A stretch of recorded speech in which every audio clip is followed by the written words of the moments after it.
Isang bata naman sa loob mismo ng Jose Favela Memorial Hospital ang muntik ng tamaan ng ligaw na bala. Tumagos ang bala sa bubong at kisame ng pedya ward ng ospital at tumama sa crib kung saan natutulog noon ang bata. Saksi si Cesar Apolinario. Kitang-kita ang butas na nilikha ng balang tumagos sa bubong at kisame ng pedya ward ng Dr. Jose Favela Memorial Hospital.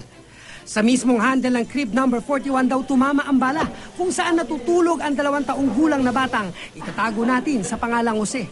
Mabuti na lang at tumalbog ito palayo sa crib.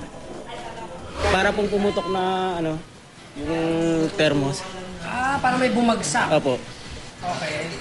Tapos yun po nabulabog ng bata dun. Wala mang tinamaan, nakababahala ang insidente lalo't umaabot sa hanggang 100 ang pasyente sa ward pag ganitong Kapaskuhan. Ang worry ko doon is yung safety kasi nasa hospital at saka bata. At saka ang pagkasabi sa akin ng witness, may bata doon sa crib, tumama doon sa bakal ng crib. Mula December 16 hanggang kahapon, 40 biktima na ng ligaw na bala ang naitatala ng PNP. Isa sa kanila ang 28 taong gulang na ginang sa Kalibo, Aklan at tinamaan ng ligaw na bala sa dibdib. Pero sa mga kasong ito, wala pa ring naaarestong suspect. Medyo magiging challenging yan on the part of our investigators. Pero may paraan. Unang-una, baka may ma-recover na slugs. Pwedeng gamitan natin yan ng ballistics.